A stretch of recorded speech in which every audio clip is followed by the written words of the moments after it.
예수님 이름으로 간절히 기도드립니다. 아멘.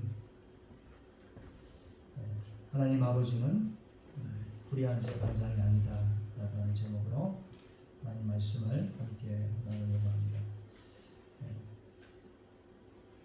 오늘 우리가 읽은 말씀은 너무나도 의도를 주님께서 분명하게 보여주고 계시고 있는 그런 비유입니다.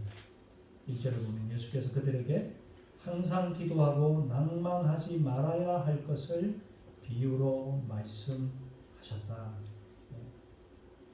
우리 신앙생활에 있어서 가장 중요한 두 기둥은 바로 말씀과 기도일 것입니다.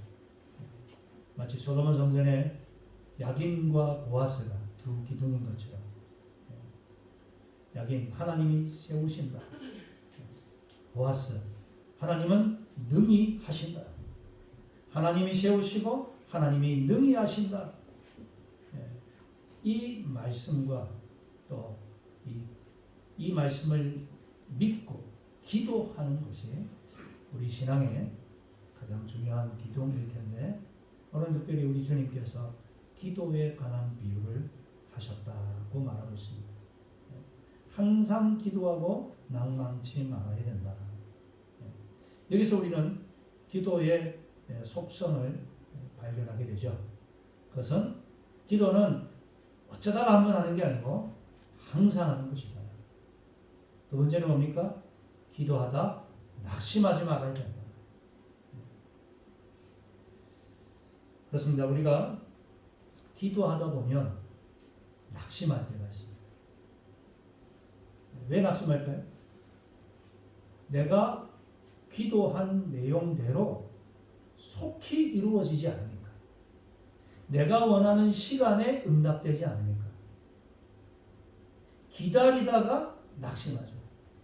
그래서 낙심하다는 이 단어의 뜻은 지치다, 게을러진다는 의미도 포함하고 있습니다. 기도하다 지치는 거죠. 기도하다 아유 안 되는가 보다 게을러지는 거죠. 그래서 항상이란 단어, 이것은 변함없이 줄기차게 어떻게 기도하고 계십니까? 쉬운 일이라면 왜 우리 주님께서 이런 말씀을 또 비유를 들어가면서 하시겠습니까? 이스라엘 백성들도 모세를 통해서 하나님 말씀을 듣고 10가지의 그 재앙의 기적을 통해서 자기들은 살아남고 이집트 사람들은 그 온갖 고통을 당하는 것을 보면서 얼마나 감동되었겠습니까? 그리고 기대가 벅찼겠습니까? 야, 하나님이 약속하신 적과 꿀이 흐른다는 가나안 땅 어서 가자. 6월째 그 놀라운 은혜를 경험하고 이제 모든 보따리 싸고 나섰는데 출발하자마자 닥치는 게 뭡니까? 역경이었어요.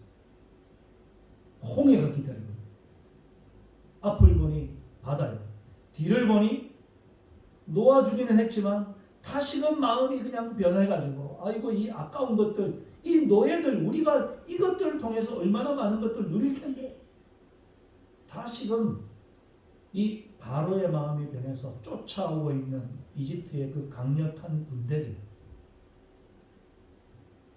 이제 뭐 나갈 수도 없고 뒤로 돌이킬 수도 없고 우리가 꿈을 품고 나서지만 항상 그런 일들이 있다는 것이죠. 그러나 하나님께서 그 이스라엘 백성들을 돌파하게 하십니다. 그죠? 홍해를 육지차. 그러나 그 한 고비를 넘겼다고 또 영원히 평탄합니까? 아니죠. 광야가 또 나타납니다. 타들어가는 이 목마름, 이것 때문에 다시 또 불평하고. 우리는 성경을 읽을 때마다 아이고 이 어리석은 인간들아, 이 이스라엘 백성들을 욕하지만 결국은 누굽니까? 바로 저와 여러분의 모습. 파도는요 줄기차게 밀려옵니다. 파도를 원망하면 안 됩니다. 파도가 없다면 어떻게 되겠습니까? 파도가 왜 생기는지 아시잖아요. 이 파도가 만일 없다 그러면 이제 이 모든 우주가 끝나는 겁니다. 그죠? 우리가 살아가는 이 인생의 바다에는 늘 파도가 옵니다. 그러면 우리가 생각을 바꿔야 되죠. 파도가 오지 않게 해주십시오. 그게 기도 제목이 아니에요. 파도를 즐기게 해주십시오. 파도 타기 하는 선수들처럼 집체가 아니라 그냥 빌딩 같은 그런 수십 메다의 파도가 넘어오는데도 그것을 오히려 올라타고 즐기는 서핑하는 사람들처럼 저도 인생의 고난이란 파도를 즐길 수 있는 자가 되게 해주시죠. 오히려 이 풍랑 인연하여 더 주님께로 가까이 나아가는 줄 믿습니다. 이런 고백을 할 수 있는 저와 여러분이 되었으면 좋겠습니다. 오늘 이 말씀은 앞장과 연결되는 것이죠. 그래서 우리가 성경을 해석할 때에 늘 그 부분만 떼어내어서 해석하면 오해하기 쉽습니다. 17장은 어떤 내용이 있습니까? 17장에 보니까 하나님 나라에 대한 내용이 있었습니다. 하나님 나라는 너희 안에 있느니라. 예수 그리스도가 우리 안에 들어오게 되면 그분이 다스리면 그 순간부터 하나님 나라가 시작됩니다. 그러나 완성되진 않았죠. 언제입니까? 주님 다시 오실 때에. 그래서 우리 주님 말씀하십니다. 너희들이 기다려야 된다. 그때까지. 어떻게? 노아의 때처럼. 사람들이 먹고 마시고 집을 사고 시집가고 장가가고 일상생활에 그냥 푹 빠져서 여념없이 살 때에 너희는 그렇게 살면 안 되지. 노아처럼. 그죠? 산중턱에 배를 만들듯이. 아니 저 멍청한 사람 이렇게 좋은 날씨에 들로 산으로 바다로 여행 가야지. 뭐 한다고 답답한 저 예배당에 갇혀서 저렇게 있냐.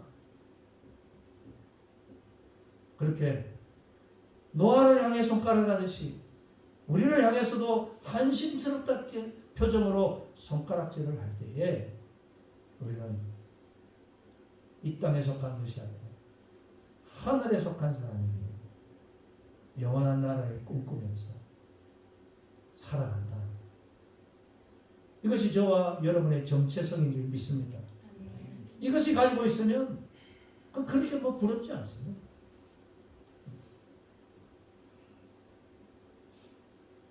졸지에 비가 내리죠.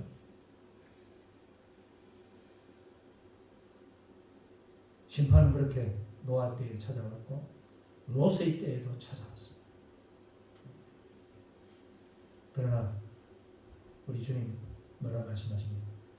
오늘 8절에 보니까 믿음을 보겠느냐. 그때 믿음을 보겠느냐.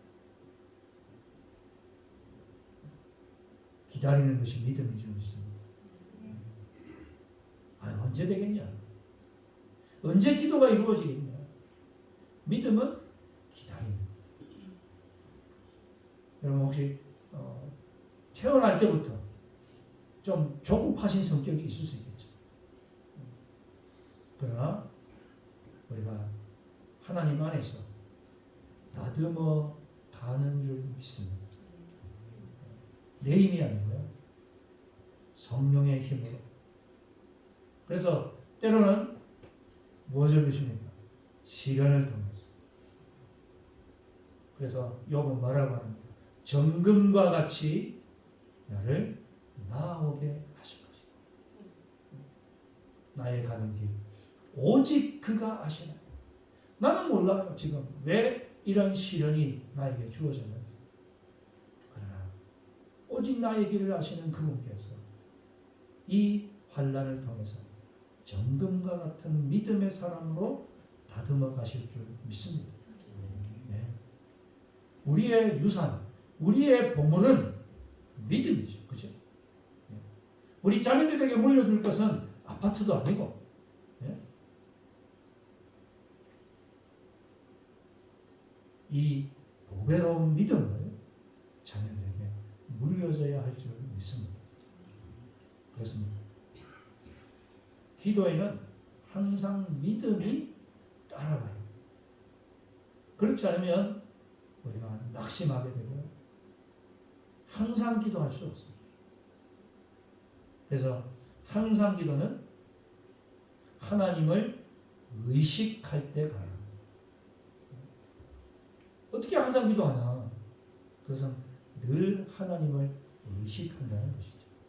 기도하는 마음으로 산다는 것이죠.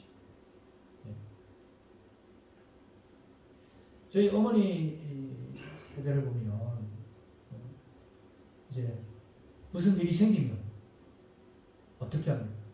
어떤 분들은 아이고 아버지 이렇게 이야기하는 분들 있어요. 아이고 엄마 갑자기 그죠? 어려운 일이 갑자기 생각합니다. 근데 저희 모친은 주님. 저도 이제 그런 습관을 갖게 되더라고요. 어려움이 생기니까 주님 어떻게 이 어려움을 이겨낼 수 있을까요? 도와주십시오. 저에겐 힘이 없습니다. 늘 하나님을 의식하고 기도하는 마음으로 그렇습니다. 세상은요 늘 자기 의식하기 바쁩니다. 그죠? 오늘은 내가 인물이 좀 더 잘 보이나, 화장은 잘 되나, 옷은 잘 어울리나, 어디 가서 뭐 꿀리지는 않겠나. 늘 자기 의식하기 바쁜 사람들입니다. 그러나 우리 그리스도인들이 세상 사람들과 다른 것은 나를 의식하는 게 아니고 하나님을 의식하는 거예요. 이 일이 하나님께 영광이 될까? 이 말이 하나님께 영광을 돌릴 수 있을까? 그러면 우리가 말도 절제하게 되고 불신앙적인 말 함부로 하지 않게 될 것일 줄 믿습니다. 그렇습니다. 오늘 2절부터는 예수님께서 비유로 설명을 하시죠. 항상 기도하고 낙심치 말아야 될 것을 비유로 말씀하시다. 어떤 비유입니까? 2절에 보니까 하나님을 두려워하지 않는 재판장이라 이러시되 어떤 도시에 하나님을 두려워하지 않고 사람을 무시하는 한 재판장이 있는데, 우리 주변에도 하나님 두려워하지 않는 사람들 쉽게 볼 수 있습니다. 아니 뭐 하나님 어디 있어? 없어. 이 세상 내 죽고 나면 끝이. 이렇게 사는 사람들은요 다른 사람들도 그렇게 존중이 여기지 않습니다. 하나님을 무시하는 사람은 사람도 무시하게 되어 있습니다. 사람을 존중히 여기는 사람은요 하나님도 존중히 여깁니다. 특별히 이 사람은 재판장이라고 했습니다. 송사를 책임지고 판결을 내리는 절대 권력입니다. 옛날 예수님 당시에 이 재판 시스템은 우리 한국과 다릅니다. 경찰이 수사를 해가지고 그것을 검찰에게 넘기면 검찰이 기소해서 이걸 이제 정식 재판에서 변호사가 붙어가지고 시시비비를 따려서 판결하는 그런 시스템이 아닙니다. 재판장이 다 알아서 하는 거예요. 자기가 알아보고 자기가 판결하는 겁니다. 절대 권력입니다. 하나님을 두려워하고 사람을 무시하는 한 재판장. 그는 6절에 보니까 불의한 재판장이라고 했습니다. 불의하다. 이게 무슨 말입니까? 공정하지 않다는 거죠. 공정하지 않는 재판입니다. 재판이 있어서 가장 중요한 게 뭡니까? 진위 고하를 막론하고 평등하게 법의 잣대로 판결을 받는 거 아니겠습니까? 근데 이 사람은 불의한 사람, 공정하지 않아요. 이 말은 자기에게 덕이 되거나 권력자나 힘 있는 사람에게는 그들의 편을 들어주고, 힘없고 나약하고 자기에게 유익을 주지 않은 사람은 그냥 마음대로 그냥 판결을 내려버립니다. 그래서 3절에 주님 뭐라고 이야기하십니까?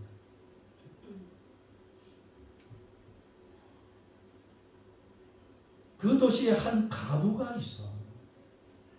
자주 그에게 가서 내 원수에 대한 나의 원한을 풀어주소서 하되,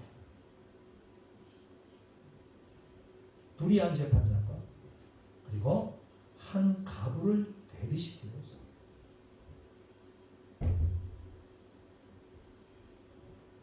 가부는 돈이 있습니까? 없습니다.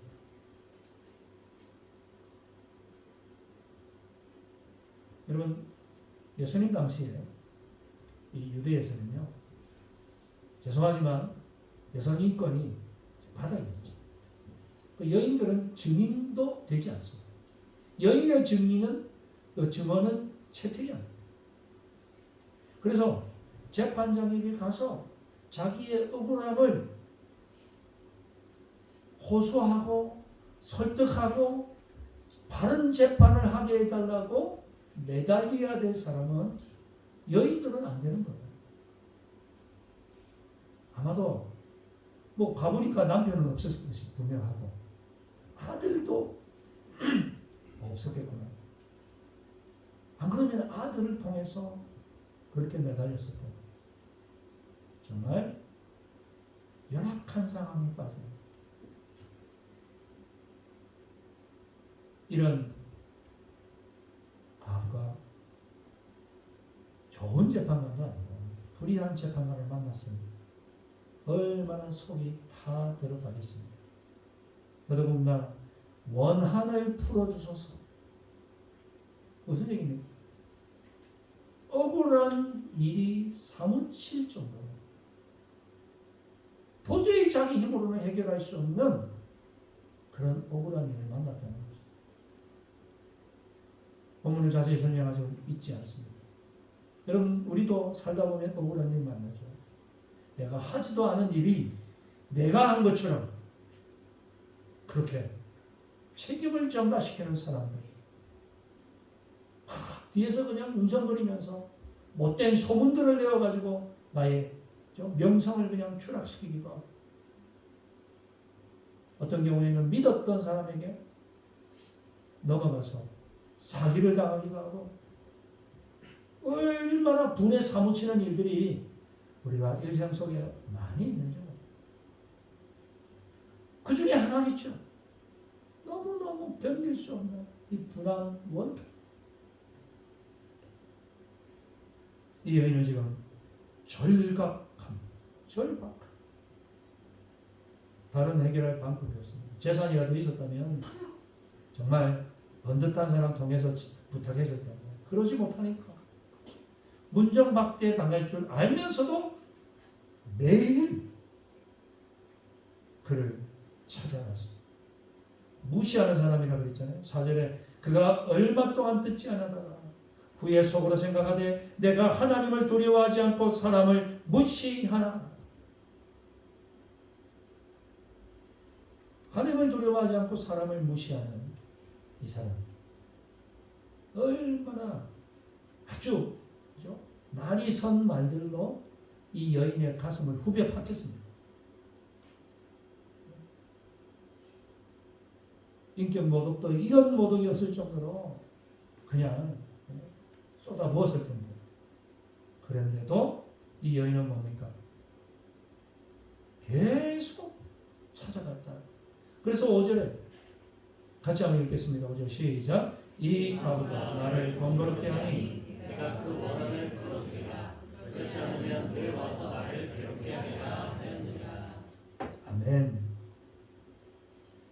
이 불의한 재판장의 마음이 바뀌기 시작합니다. 아니, 내가 뭐 한다고 너의 소원을 들어주냐, 너의 부탁을. 이렇게 하찮게 여겼던 이 재판장의 마음이 바뀌게 된 이유가 뭡니까? 너무 나를 번거롭게 한다. 번거롭게 하는 게 뭐예요? 귀찮게 한다. 성가시게 한다.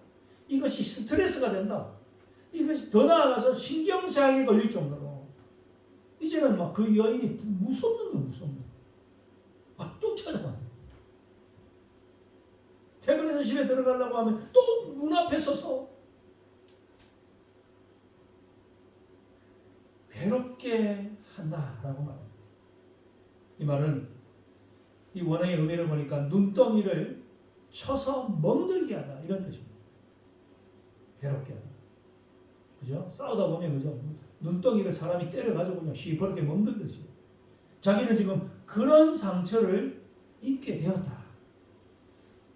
아, 대단하죠, 여러분. 어떤 문제를 놓고 이렇게 매달려 보신 적이 있으십니까? 없죠? 대부분은 자존심 상해서 아이 치아라 네 아니면 없나? 이렇게 그냥 포기해버리는 일들이 많아요. 내가 지금 자존심 하나 남았는데 근데 이 여인은 왜 이렇게까지 합니까? 정말 이 문제를 이 방법이 아니면 해결할 수 없기 때문에 우리가 포기해버리는 이유는 또 다른 방법이 있다고 생각하기 때문에 그렇습니다.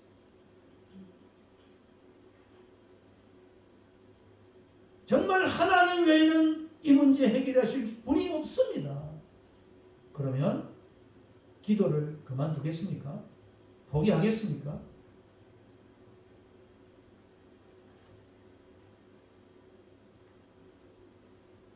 6절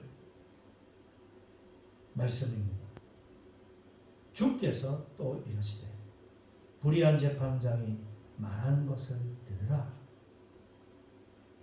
하물며 하나님께서 그 밤낮 부르짖는 택하신 자들의 원한을 풀어주지 아니하시겠느냐? 그들에게 오래 참으시겠느냐? 저는 이 6절에서요, 이 예수님의 말씀을 통한 하나님과의 비교를 확실하게 깨닫게 되었습니다. 주께서 또 이르시되 불의한 재판장이 말한 것을 들으라. 이 말은요, 우리의 기도를 들으시는 하나님은 불의한 재판장이 아니란 뜻이죠. 그렇죠? 하물며 저 불의한 재판장도 자기를 그렇게 찾아와서 액을 벗고 하라는 여인의 간구를 들어주었건만 하물며 하나님이 들어주시지 않겠느냐?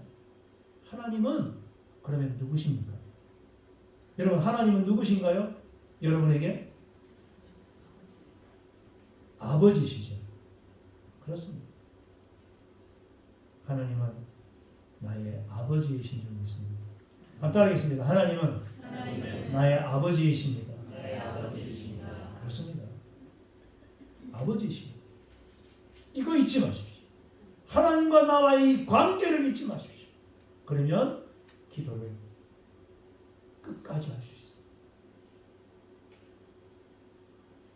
우리 부모 되신 여러분, 자녀가 달라고 한다고 사달라고 한다고 다 사주시나요? 아니죠. 부모는요, 언제 필요한지를 알고 있습니다. 아직 이 아이는 줘봤자 관리를 못해요. 그러면 아직 안 줘야 되죠. 그죠? 주면은 큰일 나는 거죠. 그 아이 망치는 거죠. 하나님의 때가 있는 거죠. 그래서 우리 아버지가 아직 주시지 않는다면 때가 안 됐기 때문에, 아직은 나에게 유익하지 않기 때문에, 또 다른 표현으로는 더 적절한 시기가 있기 때문에,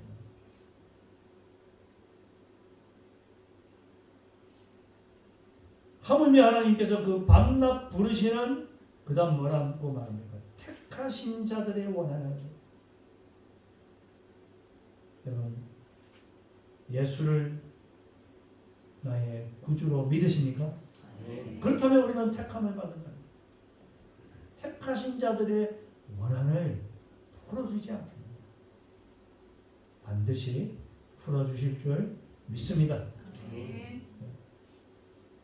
내가 너에게 이르노니 속히 그 원한을 불어주시리라. 그러나 인자가 올 때에 세상에서 마지막 이 말씀이 마음에 확 받았더라고요. 무엇을 보겠느냐? 믿음을 보겠느냐. 그러나 인자가 올 때의 세상에서 믿음을 보겠느냐? 이것을 종말 예언과 연결시켜서 우리에게 말씀하고 있습니다. 내가 다시 올 때에 믿음을 보겠느냐? 이 말씀을 기도에도 포함시켰어요. 내가 다시 올 때 이런 기도를 하고 있는 사람을 볼 수 있을까? 이 의문형은 뭐라는 뜻입니까? 적을 것 같은데, 그렇죠? 그러나 주님이 오실 때에 이런 믿음의 기도를 주님 앞에 드리는 저와 여러분이 될 수 있기를 축원합니다. 믿음의 기도는 무엇입니까?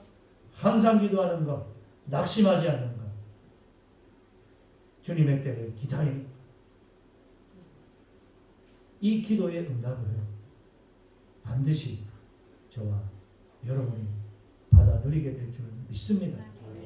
왜냐하면 하나님은 불의한 재판장이 아니라 우리의 아버지이시기 때문인 줄 믿습니다.